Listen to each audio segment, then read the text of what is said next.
നമസ്കാരം. നമ്മൾ രണ്ടാമത്തെ ചാപ്റ്ററിലേക്ക് പ്രവേശിക്കുകയാണ്. നമ്മുടെ രണ്ടാമത്തെ chapter wave properties of particles ആണ്. ഇതിൽ നമ്മൾ ഇന്നത്തെ വീഡിയോയിൽ ഡി ബ്രോഗ്ലി വേവ്സ് എന്ന കോൺസെപ്റ്റാണ് ഡിസ്കസ് ചെയ്യുന്നത്. ഓൾറൈറ്റ്, ഒരു മൂവിങ് ഒബ്ജക്റ്റ് പലപ്പോഴും ഒരു വേവിനെ പോലെ ബിഹേവ് ചെയ്യുന്നു. A moving body behaves in certain ways as though it has a wave nature.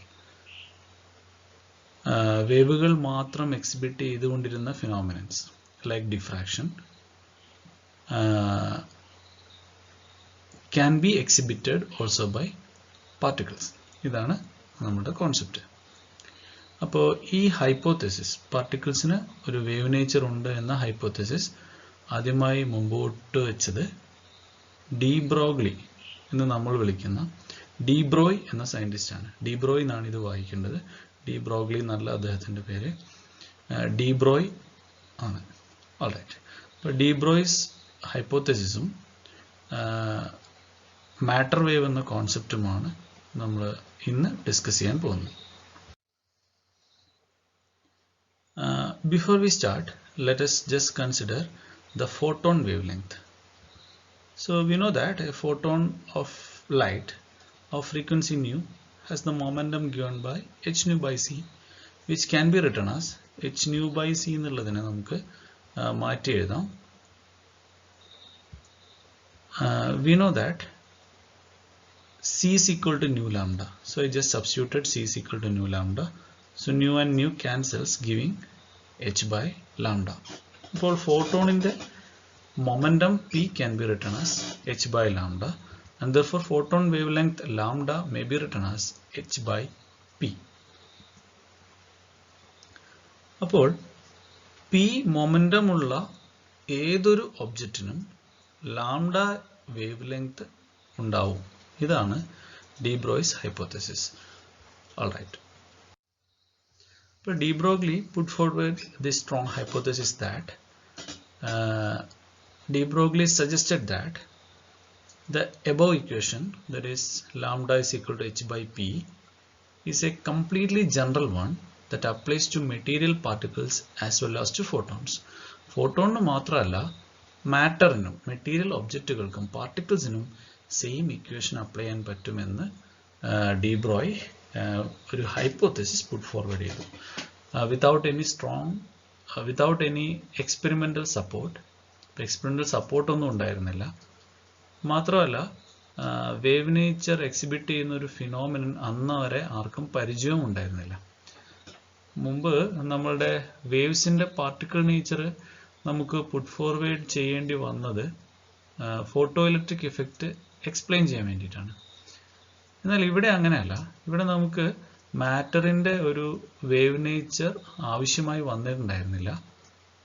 Moreover, no experimental evidence for the wave nature is observed.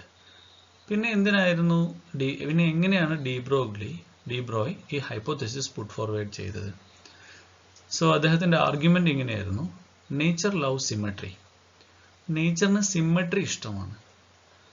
അപ്പോൾ അദ്ദേഹത്തിൻ്റെ argument, ഹൈപ്പോതെസിസിന് പിന്നിലുള്ള ആർഗ്യുമെൻ്റ് ഇങ്ങനെയായിരുന്നു: the whole physical world is made up of either radiation or particle. അപ്പോൾ ഒന്നുകിൽ ഒരു radiation ആണ് അല്ലെങ്കിൽ മാറ്റർ ആണ്. ഇതിലേതെങ്കിലും ഒന്നാണ് നമ്മളുടെ physical world. Alright, we know that one can be converted into other. നമ്മൾ കണ്ടു pair പ്രൊഡക്ഷനിൽ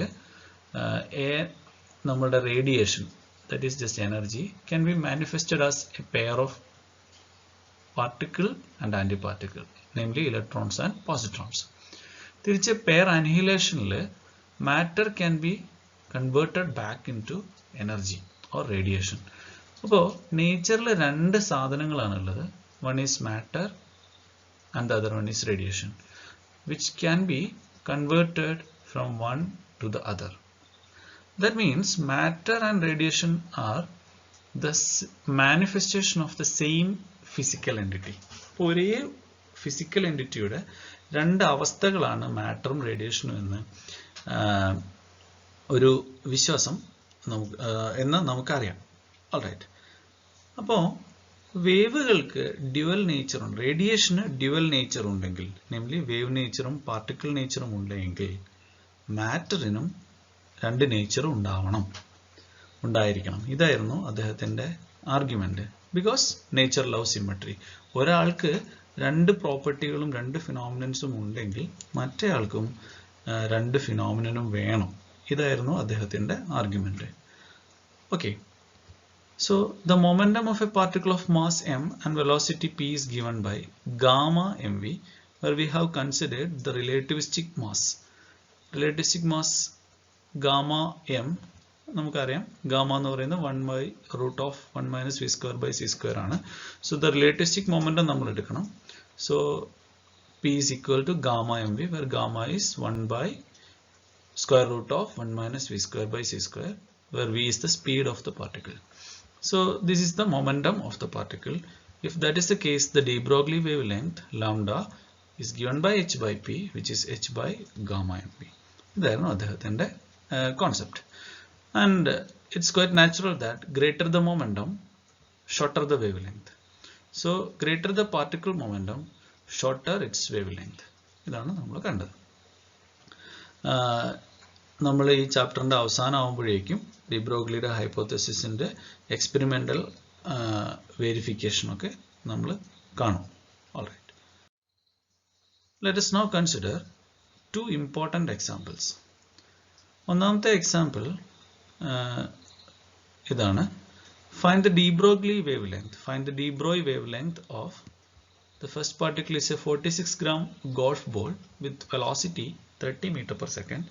And the second one is an electron with a velocity 10⁷ meter per second. So once we find the de Broglie wavelength, we will find answer to two important questions. One, why the wave nature of particles are not observed in our macroscopic world. നമ്മളുടെ day to day ലൈഫിൽ matter ഒരു വേവിനെ പോലെ behave ചെയ്യുന്നത് നമ്മൾ കാണാത്തത് എന്തുകൊണ്ടാണ്? Why we are not considering the wave phenomenon associated with macroscopic objects like a golf ball? And the another question is this: when we have to apply the wave nature, or which objects may exhibit the wave phenomenon? But ഏത് തരം ഒബ്ജക്റ്റുകളാണ് wave ഫിനോമിനുകൾ exhibit ചെയ്യുന്നത്? അപ്പോൾ ഏതെല്ലാം സിറ്റുവേഷനിലാണ് നമുക്കൊരു wave phenomenon expect ചെയ്യാൻ പറ്റുന്നത്? ഈ രണ്ട് ക്വസ്റ്റ്യനുകളുടെയും ആൻസർ തരുന്ന എക്സാമ്പിളാണിത്. So let us just solve this problem numerically. First, we how to find out the value of gamma. So in the first case, the velocity is 30. So we have to substitute v as 30 and c is 3 × 10⁸. So we'll get the ratio as 1 point several zeros, then 5. So that is practically 1. That means since this speed v is very much less than the speed of light in vacuum, we can ignore the relativistic effect. So that means gamma can be considered as 1. Alright. So in that case, let's calculate the wavelength h by gamma mv. H is 6.63 × 10⁻⁻34. And it is 46 gram. Gamma is 1. I haven't substituted here. Then m is 46 gram into 10⁻³ kg. Then it is moving with a speed of 30 meter per second. So it is 30. So upon solving, we'll get the answer as 4.8 × 10⁻⁻34. We will analyze the answer after finding the wavelength associated with the electron. For electron, the speed is 10⁻⁷, which is only 1/10. Actually speaking, 1/30th of speed of light. Here also this v is much less than c. We can ignore the relativistic effect. However, we will just calculate the gamma. So upon substituting the values of v and c, we get the value of gamma as this thing, which is again practically 1. Then we just make the substitution since the mass of electron is 9.1 into 10 raised to negative 31 kg and we have approximated gamma as 1, we will get this result. Alright, and the speed is 10 raised to 7. So this is the answer. Now 10 raised to, let us look into the answers. ഒന്നാമത്തെ answer, അതായത് ഒരു golf ബോളിന്റെ wave nature associate ചെയ്തിരിക്കുന്നു. ആ wave length 10 raised to negative 34 ആണ്. So even the size of a nucleus is 10 raised to negative 15 meters. That means 10 raised to negative 34 is too small to be ignored. ഭയങ്കര ചെറുതാണ്, അതുകൊണ്ട് തന്നെ നമുക്ക് ignore ചെയ്യാൻ പറ്റും. Or in other words, we cannot actually observe phenomena associated with such a short wavelength. അപ്പോൾ അതുകൊണ്ട് we never observe wave phenomenon associated with macroscopic objects like golf ball or any other macroscopic objects. Correct. Now let us look into the answer of the second one. So 7.3 into 10 raised to negative 11 meter. That is in fact such a large, relatively large value. That means the typical size of an atom is 10 raised to negative 11, 10 raised to negative 10 meter. So this is typical size of a hydrogen atom or such smaller atoms. So the dimension of atom are comparable to with this wavelength, and in such situations this is observable or significant. Therefore the wave character of moving electrons is necessary in order to understand the atomic structure and its behavior. When we go into microscopic world like the world of electron inside an atom, we must consider the electron as a wave, or simply speaking, we must consider the wave nature associated with such an electron.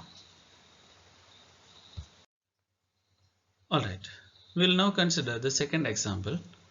The question is this: we have to find out the kinetic energy of a proton whose de Broglie wavelength is 1 femtometer. And you know that 1 femtometer is roughly the proton diameter.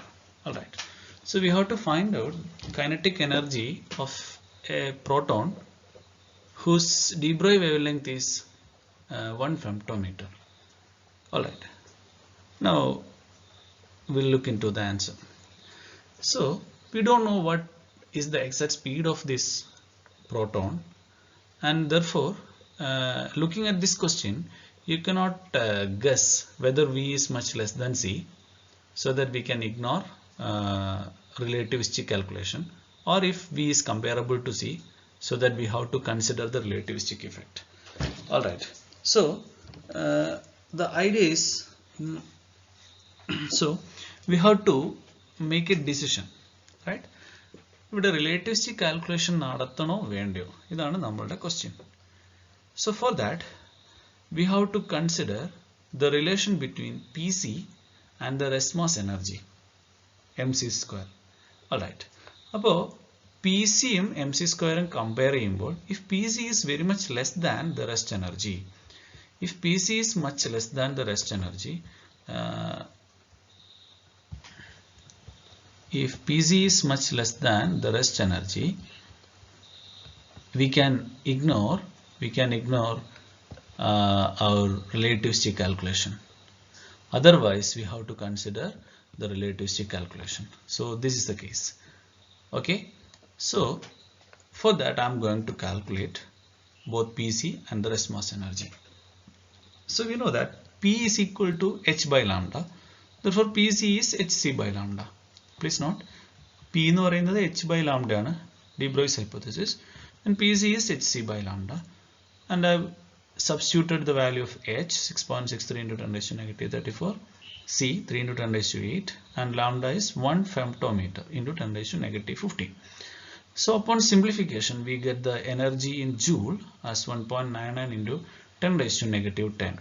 Okay, 1.99 into 10 raised to negative 10 joule, roughly 2 into 10 raised to negative 10 joule. So this is Pc.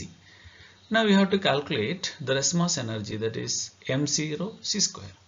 We know that the proton mass is 1.6 something, into 10 raised to negative 27, right, into then c square, that is 3 into 10 raised to 8 the whole square.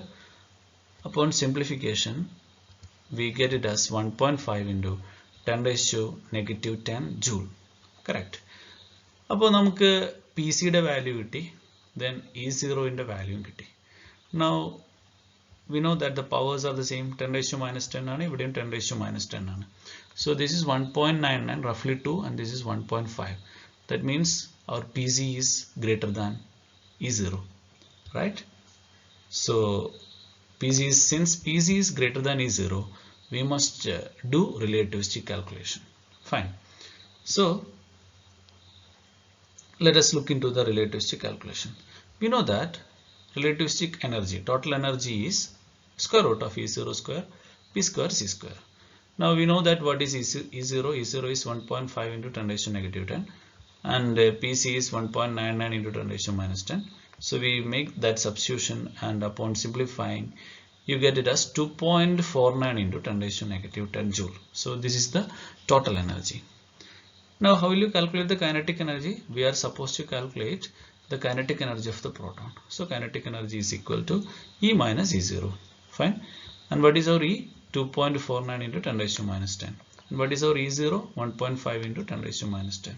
So upon substituting these values, we get the kinetic energy as 0.99 into 10 raised to minus 10 joule. And we may convert that into mega electron volt. We know that 1.6 into 10 raised to negative 19 joule is 1 EV. Mega EV alla EV ആണ്. അപ്പോൾ മെഗ ആകുമ്പോഴേക്കും ഒരു 1.6 into 10 raised to 19 into 10 raised to 6 വരും. അപ്പോൾ minus 19ഉം 10 raised to 6ഉം multiply ചെയ്യുമ്പോൾ 10 raised to 13 ആണ്. So 1.6 into 10 raised to negative 13 കൊണ്ട് divide ചെയ്താൽ നിങ്ങൾക്ക് ഇതിനെ MEV-യിലേക്ക് എഴുതാം. For the exam it is not compulsory, but usually we represent the energies in mega electron volt. And that is why we just converted that into mega electron volt. So this is 618 MeV ആണ്. ഇത്തരം ക്വസ്റ്റ്യനുകൾ വളരെ probable ആണ്. Be very careful. Okay, ഇതിപ്പോൾ relativistic calculation വേണം എന്നതുകൊണ്ടാണ് നമ്മൾ kinetic energy ഇങ്ങനെ calculate ചെയ്തത്. സപ്പോസ് നിങ്ങൾക്ക് കിട്ടുന്നത് P C is much less than E0 ആണ് എന്ന് കരുതൂ. ഒരു പർട്ടിക്കുലർ കേസിൽ when you substitute every values നിങ്ങൾക്ക് കിട്ടുന്നത് പി സി ഭയങ്കര ചെറുതാണെന്ന് കരുതുക. That means you need not consider the relativistic effects. In that case, how will you calculate the kinetic energy? The idea is very simple. We know that P is equal to h by lambda, right? From that you can easily calculate P, because lambda is given, you can calculate P. Once you get P, you can calculate the kinetic energy as P square by 2m. You know that kinetic energy is equal to P square by 2m. So that simple calculation will do. പക്ഷേ relativistic calculation വേണോ വേണ്ടയോ എന്ന് നിങ്ങൾ തീരുമാനിക്കണം. അതിന് P സിയും E0യും calculate ചെയ്യണം. So ഇത്തരം പ്രോബ്ലംസ് വളരെ കൂടുതൽ പരീക്ഷയ്ക്ക് ചോദിച്ചിട്ടുള്ളതാണ്. ഒരുപാട് ഫ്രീക്വൻ്റ് ആയിട്ട് ചോദിക്കുന്ന ഒരു ന്യൂമറിക്കൽ പ്രോബ്ലമാണ്. അതുകൊണ്ട് എല്ലാവരും നന്നായി ശ്രദ്ധിക്കുക. അപ്പോൾ റിലേറ്റിവിസ്റ്റിക് ഇഫക്റ്റ് വേണമോ വേണ്ടയോ എന്ന് തീരുമാനിക്കുക. വേണ്ട എന്ന് നമുക്ക് കിട്ടുകയാണെങ്കിൽ കാൽക്കുലേഷൻ കുറച്ചും കൂടി എളുപ്പമാണ്. You just calculate P from P is equal to h by lambda. Then അവിടുന്ന് P കിട്ടിക്കഴിഞ്ഞാൽ kinetic energy is equal to P square by 2m. ആ ഫോർമുല ഉപയോഗിച്ചുകൊണ്ട് നിങ്ങൾക്ക് kinetic energy കാണാൻ പറ്റും. ഓക്കെ, അപ്പോൾ ഈ പ്രോബ്ലം എക്സാമിനേഷൻ പോയിന്റ് ഓഫ് വ്യൂവിൽ വളരെ പ്രധാനപ്പെട്ടതാണ്. Okay, thank you.